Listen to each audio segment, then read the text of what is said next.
اللہ الرحمن الرحیم۔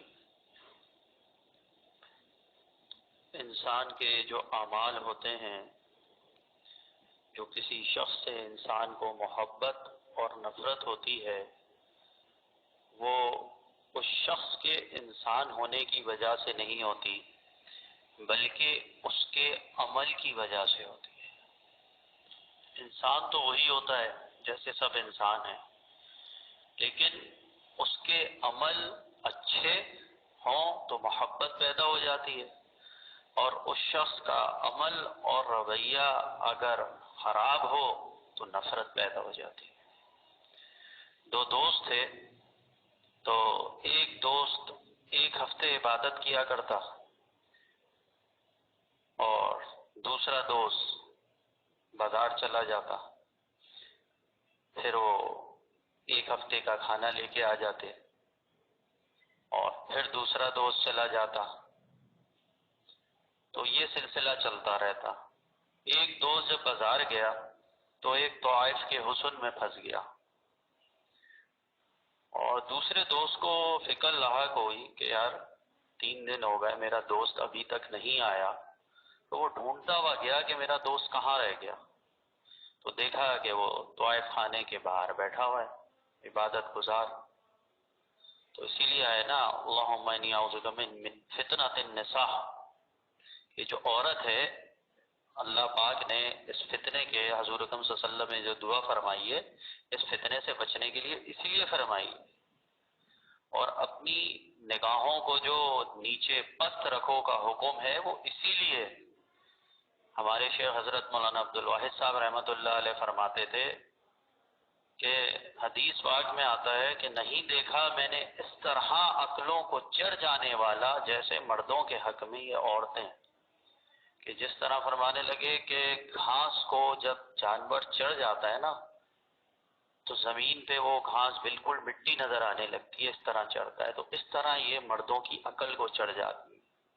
وہ کوئی کتنا ہی بڑا خلندر بنے اپنے آپ میں بچتا نہیں ہے، اللہ رب العزت جسے بچائے وہی بچتا ہے۔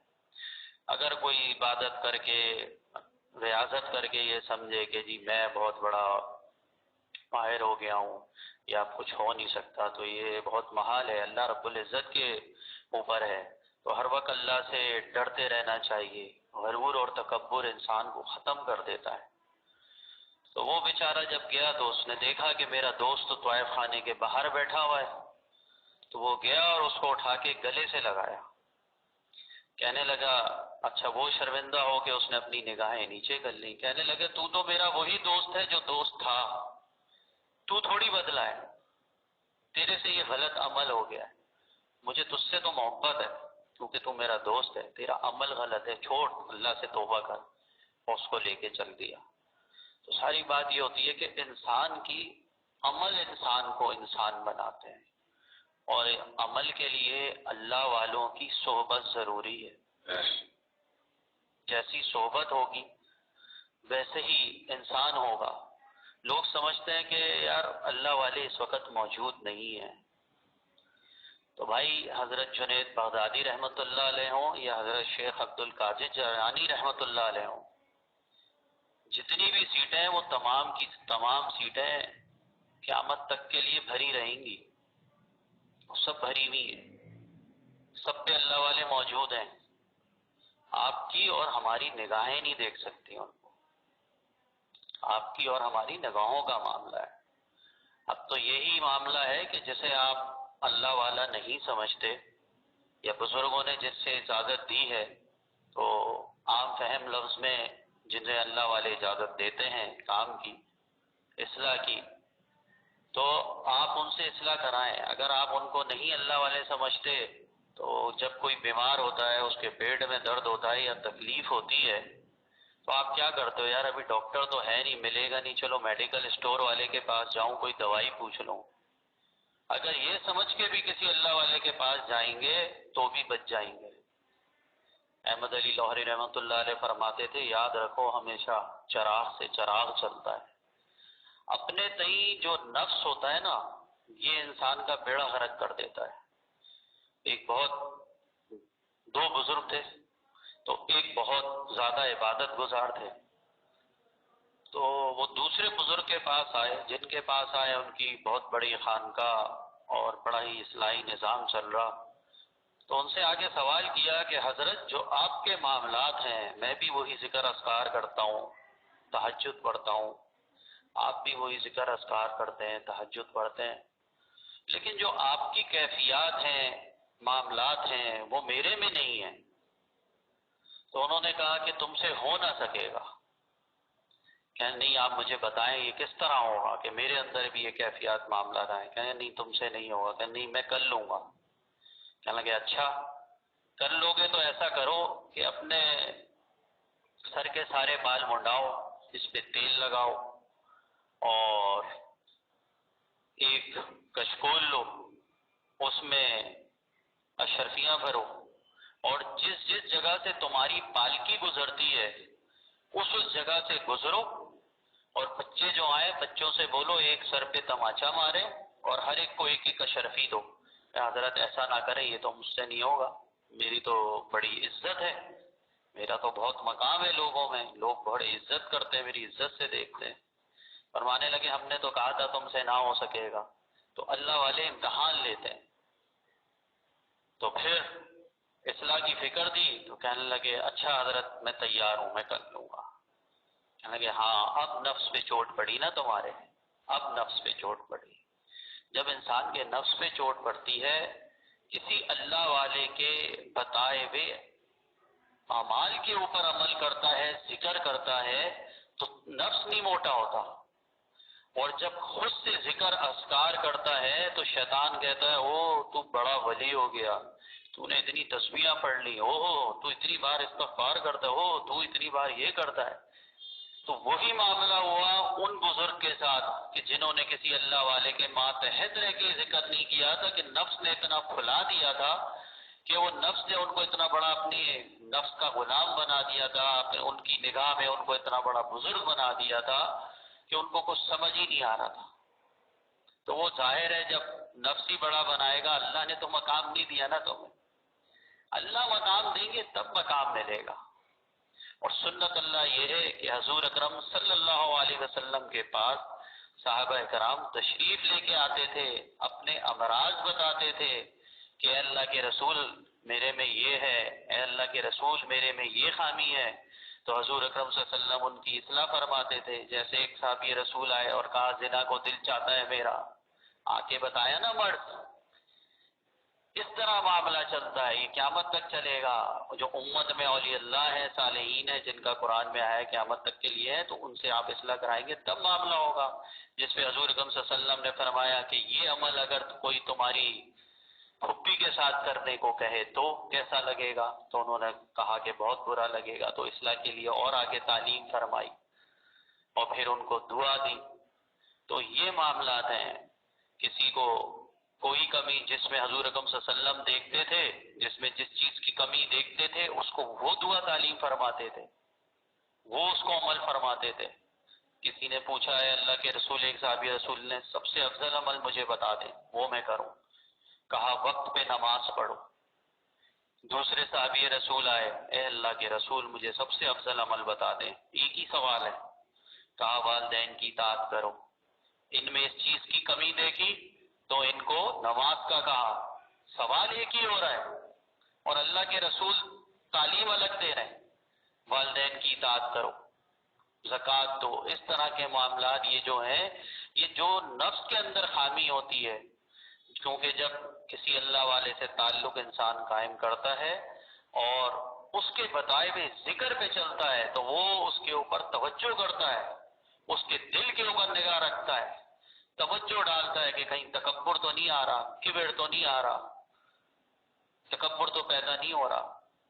ایک ہمارے پیر بھائی تو حضرت ہمارے شیخ حضرت مولانا عبد الواحد صاحب رحمۃ اللہ علیہ 8000 بار ذکر تعلیم فرمایا، اس میں ذات 8000 بار کریں گے اللہ کا ذکر۔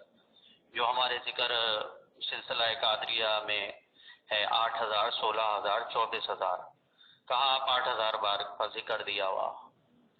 خود سے انہوں نے 24000 مرتبہ پہ پہنچا دی ہوگی تعداد۔ جب تعداد 24000 پہ پہنچائی تو عصر کا وقت تھا، حضرت کا ہمارے معمول تھا عصر کے نماز کے بعد بیٹھا کرتے تھے، تو تو حضرت نے جب توجہ کی تو فرمانے لگے کہ کس نے کہا تھا ذکر اتنا بڑھاؤ؟ اللہ کی طرف سے ہوتا ہے معاملہ. کس نے کہا تھا ذکر بڑھاؤ؟ خود بھی پاگل ہو کے گھومو گے، ہمیں بھی بدنام کرو گے. کس نے کہا تھا ذکر بڑھاؤ؟ توجہ کرتا ہے شیخ، اللہ کی طرف سے رہنمائی ہوتی ہے. یہ سارے معاملات جب ہوتے ہیں جب اللہ کسی کو بٹھاتے ہیں تو کچھ دے کے بٹھاتے ہیں، ایسے نہیں بٹھاتے. تب اصلاح ہوتی ہے. اصل تو یہ ہے نا کہ ہماری اصلاح ہو. جب ہماری پھر ان کو 8,000 بار کیا، بعد میں حضرت نے ان کو 24,000 کی اجازت بھی دے دی تھی کہ اب 24,000 کرو جتنا کرنا ہے. جب وہ مقام ہو گیا ان کا تو ان کو اس مقام کی اجازت دے دی. تو شیخ جو ہوتا ہے وہ دیکھ رہا ہوتا ہے، وہ بھی ایک ڈاکٹر ہوتا ہے، نفس کا ڈاکٹر ہوتا ہے. حضرت شاہ ولی اللہ رحمۃ اللہ علیہ فرمایا کرتے تھے کہ لوگ ماہر نفسیاتوں کو ڈھونڈتے پھرتے ہیں تو سب سے بڑے ماہر نفسیات تو اللہ والے ہیں. جو قرآن اور حدیث کی روشنی میں انسان کی تربیت کرے، اس سے بڑا ماہر نفسیات کون ہوگا؟ اس سے بڑا تو کوئی ماہر نفسیات نہیں ہو سکتا. تو سارا معاملہ یہی ہوتا ہے کہ اصلاح انسان کی ہو اور بتائے ہوئے عمل پر ہو. ایک تھا جب پرانے زمانے میں نئی نئی ماچس چلی تھی تو ایک کو اللہ کی دیدار کا بڑا شوق تھا شخص کو، تو آیا اور آ کے ایک شخص نے اس کو بیوقوف بنانا چاہا اور کہنے لگا کہ آؤ میں تمہیں جو ہے اللہ کا دیدار کرا دیتا ہوں. اور اندھیرے کمرے میں لے گیا اور دور سے ماچس جلا دی. اب ماچس جلنے کے بعد ایک دم سے روشنی ہوئی اور ختم ہو گئی. تو وہ بڑا ذہین تھا، اس نے کہا اللہ وہ نہیں ہو سکتا کہ تھوڑی دیر چمکنے کے بعد ختم ہو جائے.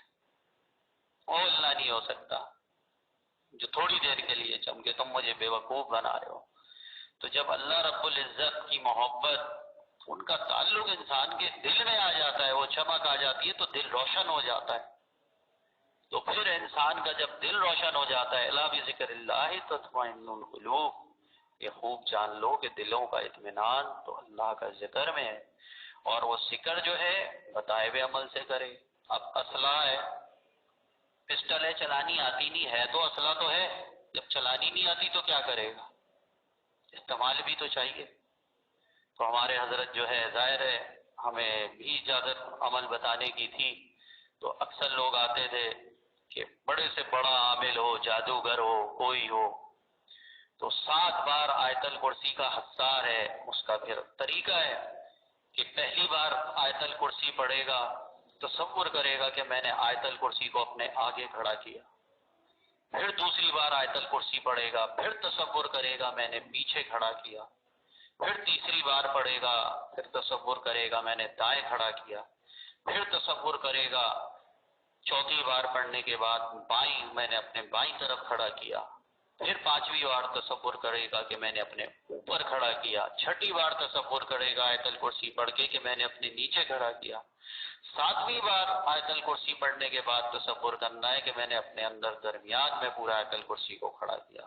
پھر اس کے بعد اس کی آخری آیت وَلَا يُؤْدُهُ حِفْظُهُمَا وَهُوَ الْعَلِيُّ الْعَظِيمُ، اس کو 70 مرتبہ پڑھے گا اور تصور کرے گا کہ میں نے یہ 70 کفل ان پلوں میں ڈال دیے، اب اس میں کوئی داخل نہیں ہو سکتا. تو اسلحہ تو ہے، اس کو چلانے کا پھر استعمال بھی تو ہے. تو یہ اسلحہ ہے، اس کو حصار کرے. بڑے بڑے سے بڑا جادوگر عامل جو جس کے سامنے جانا ہے جا کے بیٹھ جائے، بات کرے. ایک عامل تھا کافی سال ہو گئے، تو سنا تھا بہت بڑا شیطان ہے یہ ہوگا. میں نے کہا یار بات کرتے ہیں بلاؤ، ہماری شیخ نے تو دیا ہوا تھا. وہ بڑی اس نے انتری پھنتریاں ماری. میں نے کہا آج کے بعد شکل نہیں دکھانا، نکلو ادھر سے. حصار کر کے بیٹھ گئے. یقین ہونا چاہیے آپ کو، یقین ہے نہیں. یقین ادھر ادھر لوگوں سے بنائے ہوئے. جب تک یقین نہیں ہوگا، قرآن پہ یقین نہیں ہوگا. حصار تو قرآن ہی ہے نا ہمارا. اب جس طرح بزرگوں کے مجربات ہیں انہوں نے دیے ہیں، اب آپ اس کو استعمال کریں گے تو آپ سکون میں آئیں گے. جب آپ استعمال ہی نہیں کریں گے تو کس طرح ہوگا معاملہ؟ پھر پریشان ہوتے ہیں لوگ. تو اللہ والوں کے پاس آئیں گے تو ایسی چیزیں ملیں گی. ظاہر گانے والے کے پاس تو سری ملے گا، گانا بجانا ہی ملے گا. اور جیسی محفل میں آدمی جائے گا وہاں ویسی باتیں ملیں گی، ویسی چیزیں ملیں گی. تو فرشتوں کی غذا تو آپ کو پتہ ہے ذکر ہے. جہاں حدیث پاک میں آتا ہے حضور اکرم صلی اللہ علیہ وسلم نے فرمایا ہے جہاں بھی ذکر کی محفل ہوتی ہے فرشتے زمین سے لے کے آسمان تک چلے جاتے ہیں اور اللہ سب کچھ جانتے ہیں، پھر بھی پوچھتے ہیں کہاں سے آ رہے ہو؟ کہتے ہیں اللہ تیرے ذکر کی محفل سے آتے ہیں۔ آخر میں طویل حدیث ہے، حضور اکرم صلی اللہ علیہ وسلم نے فرمایا، اللہ پاک فرماتے ہیں اس میں جو اس غرض سے بھی نہیں آیا تھا، ذکر میں بیٹھنے بھی نہیں آیا تھا، جا رہا تھا اور جاتے ہوئے بیٹھ گیا، میں نے اس کی بھی مغفرت کری ہے۔ تو اتنی یہ تو اجر کی چیزیں ہیں، اس میں اللہ رب العزت جسے چاہتے ہیں اپنے ذکر کی محفل میں صرف اس کو اللہ ہی بٹھاتے ہیں، خود کوئی نہیں بیٹھتا۔ ہمارے شیخ فرماتے تھے جسے اللہ چاہے گا وہی بیٹھے گا، جسے اللہ نہیں چاہے گا وہ دور رہے گا۔ نہیں ہو کیفیات کے معاملات کا ادراک جو اللہ جو سکینہ اترتا ہے اللہ اس کے دل پہ صرف جس کے اپنا سکینہ نازل کرنا چاہے گا اس کو بٹھا دے گا، اور جس کو نہیں دینا چاہتا آدمی آپ کو پتا ہے وہ کہتا ہے بھائی دور ہی رہ تو اس لائق نہیں ہے، تو دور ہی رہ۔ تو اللہ جس سے محبت کرتے ہیں اللہ اسی کو لے کے آتے ہیں ذکر کی محفل میں، ہر کوئی نہیں آتا۔ اور ہمارے شیخ فرماتے تھے اللہ رب العزت نے جس کا روحانی رزق جسمانی رزق جہاں لکھا ہے وہ خود آ جاتا ہے، یہ اللہ کی عطا ہوتی ہے، تو اس پہ اللہ کا شکر ادا کرے کہ اللہ رب العزت تیرا فضل ہے، تیرا کرم ہے کہ تو نے مجھے اپنے ذکر میں بٹھایا، نہیں تو میں اس قابل کہاں تھا۔ شیطان تو کہتا ہے یہ کام وہ کام، جاتا ہے کچھ بھی نہیں ہوتا، کوئی کام نہیں ہوتا، بس اٹھانا ہوتا ہے۔ اللہ ہم سب کو عمل کی توفیق عطا فرمائے اور اپنے ذکر و شکر کی توفیق عطا فرمائے، اور جو میں نے کہا اللہ ہم سب کو اس پہ عمل کی توفیق عطا فرمائے اور ایمان پہ خاتمہ نصیب فرمائے، اور اپنے حضور اکرم صلی اللہ علیہ وسلم تمام صحابہ کرام اولیاء کرام کے صدقے ہماری تمام چاہتا جات و مرادوں کو پورے فرمائے۔ وآخر دعوانا الحمد